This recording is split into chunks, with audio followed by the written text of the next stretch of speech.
இப்போ வந்து பார்த்தீங்கன்னா, எலக்ட்ரிக்கல்ல முக்கியமான காம்போனன்ட்ஸ் பார்க்க போறோம். இந்த காம்போனன்ட்ஸ்லாம் வந்து பார்த்தீங்கன்னா, எலக்ட்ரிக்கல்ல கம்பல்சரி வந்து நம்ம யூஸ் பண்ணி ஆகணும். இது இல்லாட்டி வந்து எலக்ட்ரிக்கல்ல இல்ல. ஓகேவா? காம்போனன்ட்ல ஃபர்ஸ்ட் காம்போனன்ட் என்னன்னா பேஸ்.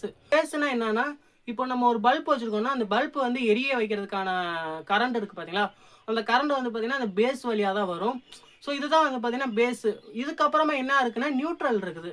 இந்த நியூட்ரல் என்ன பண்ணும் அப்டின்னா, இப்போ க பேஸ் மூலமா கரண்ட் வருதுல்ல, அந்த கரண்ட் வந்து நம்மளோட பல்ப் வந்து எரிய வச்சுட்டு, அதுக்கப்புறமா அந்த பல்ப்ல இருந்து அந்த கரண்ட் திரும்ப வந்து வந்த வழியே போகணும். ஓகேவா? இப்போ எங்கேருந்து வந்துச்சோ அந்த கரண்ட், திரும்ப அந்த வந்த வழியே போகணும்.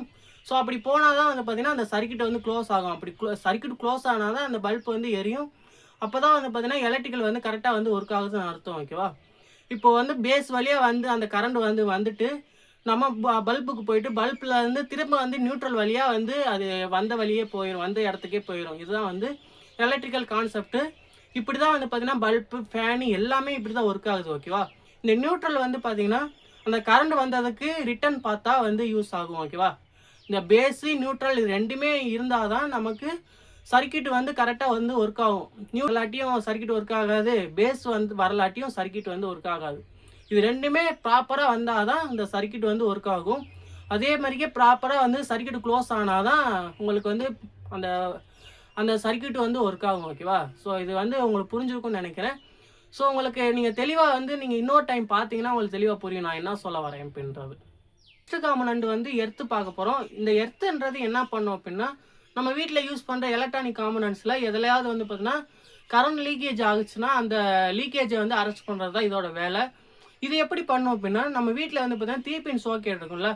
அந்த சோக்கெட்ல இந்த இது மேல டாப் இருக்கு பார்த்தீங்களா, இந்த டாப் வந்து நம்ம பிரஸ் பண்ற மாரிக்கு ஒரு பெரிய ஹோல்ஸ் இருக்கும். அந்த ஹோல்ஸ்ல தான் வந்து பார்த்தீங்கன்னா, நம்ம வீட்டுக்கு வந்து எர்த்திங் லைன் வந்து அதுல தான் குடுத்துருப்பாங்க. அப்படி குடுக்குறப்ப என்ன ஆகும்னா, நீங்க இதுலயும் வந்து பார்த்தீங்கன்னா, இந்த பிளக்லயும் இந்த பின்னுக்கு வந்து பார்த்தீங்கன்னா, நம்ம எர்த் லைன் வந்து எர்த் வயர் வந்து கனெக்ட் பண்ணியிருப்போம். அந்த வயர் டைரக்ட்டா வந்து நம்மளோட எக்யூப்மெண்ட்ஸோட பாடியில வந்து கனெக்ட் பண்ணியிருப்பாங்க. ஸோ அப்படி பாடியில கனெக்ட் பண்றப்ப, அந்த பாடியில ஏதாவது எர்த் லீக்கேஜ் ஆச்சுன்னா, அந்த எர்த்து வந்து பார்த்தீங்கன்னா, இந்த இது வழியா போகும். இதுல போயி, இது நம்ம பிரஸ் பண்றப்ப, இது மூலமா அது வந்து டைரக்ட்டா நம்ம வீட்டுக்கு குடுத்துருக்க எர்த்துக்கு போயிரும். நம்ம எங்க எர்த் குடுத்துருப்போம் அப்டின்னா, அது நம்ம வீட்டுக்கு வாசல்ல வெளியில வந்து ஒரு கம்பி ஊனி, அங்க வந்து ப்ராப்பரா எர்த் பண்ணியிருப்போம். அது மூலமா வந்து பார்த்தீங்கன்னா, டைரக்ட்டா அந்த எர்த் வந்து பூமிக்கு போயிரும். அப்படி போறப்ப, நம்ம வீட்ல வந்து எந்த ஒரு ஷாக்கு, எந்த ஒரு பிரச்சனையும் இல்லாம இருக்கிறதுக்கு தான் இந்த எர்த் வந்து குடுக்குறோம். இதுக்கு தான் வந்து பார்த்தீங்கன்னா, எர்த் வந்து நம்ம குடுக்குறோம். கம்பல்சரி வந்து எர்த் குடுத்தே ஆகணும். சில பேர் வந்து பார்த்தீங்கன்னா, வீட்டுக்கு வந்து எர்த் லைன்லாம் குடுக்க மாட்டாங்க. ஆனா கம்பல்சரி வந்து பார்த்தீங்கன்னா, நம்ம எர்த் லைன் குடுத்தே ஆகணும். ஏன்னா வீட்ல நெறைய எக்யூப்மெண்ட்ஸ் வச்சிருப்போம்ல. மோட்டார், அதுக்கப்புறம் வந்து பார்த்தீங்கன்னா, நம்ம வீட்ல யூஸ் பண்ண கிரைண்டரு, அதுக்கப்புறம் வந்து பார்த்தீங்கன்னா, ஏதாவது சுவிட்ச் பாக்ஸ் இந்த மாரி இடத்துலலாம் வந்து பார்த்தீங்கன்னா, நமக்கு ஷாக் அடிக்கிற மாரிக்கு இருக்குதுன்னா, அத அரெஸ்ட் பண்றதுக்கு தான் இந்த மாரிக்கே எர்த் வந்து யூஸ் ஆகுது. ஓகேவா? இதுதான் கான்செப்ட். வீட்டுக்கு வந்து வயரிங் பண்ண போறீங்கன்னா, கம்பல்சரி வந்து எர்த் வயர் குடுங்க. ஸோ அதை ப்ராப்பரா வந்து பார்த்தீங்கன்னா, எர்த்திங் பண்ணுங்க. இதுதான் வந்து பார்த்தீங்கன்னா பெஸ்ட்டு. நம்ம வயருக்கு அதுதான் முக்கியம். ஓகேவா? ஸோ ப்ராப்பரா எர்த் எப்படி பண்றதுன்றதெல்லாம் நம்ம வீடியோ உள்ள பார்ப்போம். அத பத்தி நானு வீடியோ ரெடி பண்ணியிருக்கேன். ஸோ வீடியோ ஃபுல்லா பார்த்தீங்கன்னா புரியும். இப்போ வாங்க நம்ம நெக்ஸ்ட் டாபிக் போலாம். நெக்ஸ்ட் காம்போனன்ட்ஸ் வந்து பார்த்தீங்கன்னா எம்சிபி. இந்த எம்சிபியோட ஃபுல் ஃபார்ம் என்னன்னா, மினியேச்சர் சர்க்யூட் பிரேக்கர். இது என்ன பண்ணும் அப்டின்னா, இப்போ நம்ம வீட்டுக்கு வந்து பார்த்தீங்கன்னா, ஒரு 10 ஆம்ப்ஸ்ல வந்து ஒரு எம்சிபி வந்து ஃபிக்ஸ் பண்ணியிருக்கோம் அப்டின்னா, நம்ம வீட்டுக்கு வர கரண்ட்ல 10 ஆம்ப்ஸ்க்கு மேல வருது அப்டின்னா, அது வந்து பார்த்தீங்கன்னா, எம்சிபி வந்து பார்த்தீங்கன்னா, அதுவும் ஆட்டோமேட்டிக்கா ட்ரிப் ஆயிரும். இப்போ 10 ஹவர்ஸ்க்கு மேல போச்சுன்னா, நம்ம வீட்ல இருக்க எக்யூப்மெண்ட்ஸ் இந்த மாரி என்னென்ன அப்ப டயத்துக்கு யூஸ் பண்றோமோ எல்லாமே வந்து பார்த்தீங்கன்னா, பிளாஸ்ட் ஆக வாய்ப்பு இருக்குல்ல. அத வந்து புரொடெக்ட் பண்றதுக்கு தான் இந்த எம்சிபி வந்து யூஸ் ஆகுது. எம்சிபி வந்து பார்த்தீங்கன்னா, மோஸ்ட்லி வந்து நம்ம அவ்வளவா யூஸ் பண்ணக்கூடாது. இது வந்து அந்த அளவுக்கு ப்ரொடக்டிவா இருக்காது.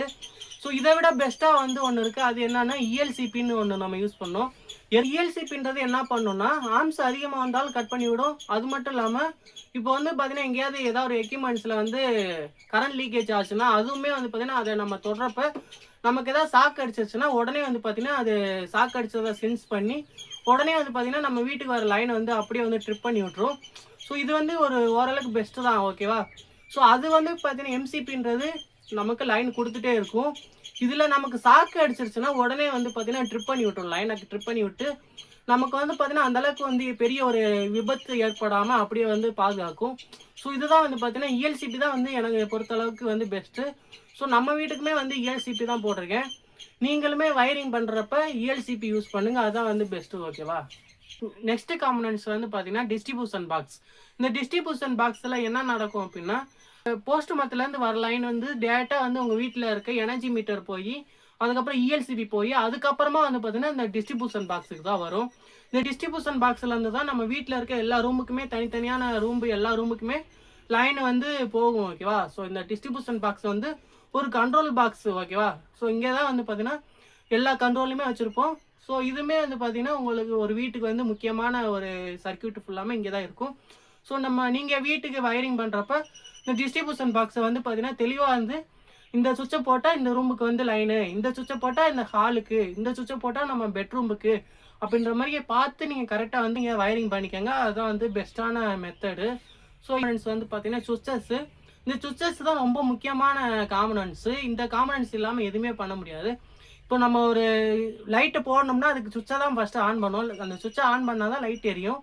இந்த ஒரு ப்ளக்கு போட்டிருக்கோம், அந்த ப்ளக்கை வந்து அந்த இப்போ எக்ஸாம்பிளுக்கு வந்து பார்த்தீங்கன்னா டிவி போடணும்னா டிவி சுவிட்சை ஆன் பண்ணால் தான் டிவி ஒர்க் ஆகும். இதெல்லாம் வந்து பார்த்தீங்கன்னா இந்த ஆப்ரேஷன் எல்லாமே வந்து பார்த்தீங்கன்னா சுவிட்சஸில் தான் நடக்கும். சுவிட்சஸ் பாக்ஸு, ஸோ அந்த ப்ளக் பாக்ஸ்லலாம் வந்து சுவிட்சஸ் இருக்கும். அந்த சுவிட்சு போட்டால் தான் அந்த ப்ளக்கு ஒர்க் ஆகும். இந்த மாதிரிலாம் இருக்குது. சுவிட்சஸும் வந்து பார்த்தீங்கன்னா ரொம்ப இம்பார்ட்டண்டான ஒரு காம்பனன்ட்ஸு. அதுக்கப்புறம் வந்து பார்த்தீங்கன்னா சோக்கெட்டு. ஸோ நான் சொன்ன மாதிரிக்கே 3 பின் சோக்கெட், 2 பின் சோக்கெட்லாம் வந்து பார்த்தீங்கன்னா அதுவுமே ரொம்ப இம்பார்ட்டண்டானது. இப்போ நம்ம வீட்டுக்கு வந்து லேப்டாப் வந்து சார்ஜ் பண்ணோம்னா டேரெக்டாக வந்து 3 பின் சோக்கெட்டில் தான் நம்ம சார்ஜரை வந்து கனெக்ட் பண்ணுவோம். ஸோ அதே மொபைல் சார்ஜ் பண்ணாலும் நம்ம 2 பின் சோக்கெட்டில் வந்து சார்ஜரை வந்து கனெக்ட் பண்ணுவோம். ஸோ வயரிங் பண்ணுறப்ப நம்ம எத்தனை சோக்கெட் வேணும், இந்த ரூமுக்கு எத்தனை சோக்கெட் வேணும், அந்த ஹாலுக்கு எத்தனை சோக்கெட் வேணும், நம்ம பெட்ரூமுக்கு எத்தனை சோக்கெட் வேணுன்றதை பிளான் பண்ணி அதுக்கு தகுந்தாப்புல பாக்ஸ் வாங்கி ரெடி பண்ணணும். ஓகேவா? காம்பனன்ட்ஸ் வந்து பார்த்தீங்கன்னா இண்டிகேட்டர். இந்த இண்டிகேட்டர் எதுக்கு யூஸ் பண்ணுவோம் அப்படின்னா, இப்போ நம்ம வீட்டில் வந்து கரண்ட் இருக்கா இல்லையான்றதை பார்த்தோன்னே கண்டுபிடிக்கிறதுக்கு தான் இந்த இண்டிகேட்டர் வந்து யூஸ் பண்ணுறாங்க. இப்போ வந்து பார்த்தீங்கன்னா இப்போ சுவிட்ச் பாக்ஸில் ஒரு இண்டிகேட்டருக்கு வந்து கனெக்ஷன் கொடுத்துருக்கோம் அப்படின்னா டேரக்ட் கனெக்ஷனாக கொடுக்கணும். டேரெக்டாக வந்து வர இன்புட்டை டேரெக்டாக வந்து இண்டிகேட்டர் கொடுத்து அது மூலமாக இண்டிகேட்டர் போய் தான் மற்ற காம்பனன்ட்ஸுக்கு போகிற மாதிரி நம்ம கொடுக்கணும். அப்படி கொடுக்குறப்ப வந்து பார்த்தீங்கன்னா அது பார்த்தோன்னே வந்து பார்த்தீங்கன்னா கரண்ட் இருக்குது அப்படின்ற மாதிரி இருக்கும். இப்போது டேரெக்டாக கரண்ட் இருக்கப்போ அது எரிஞ்சிட்டே இருக்கும்.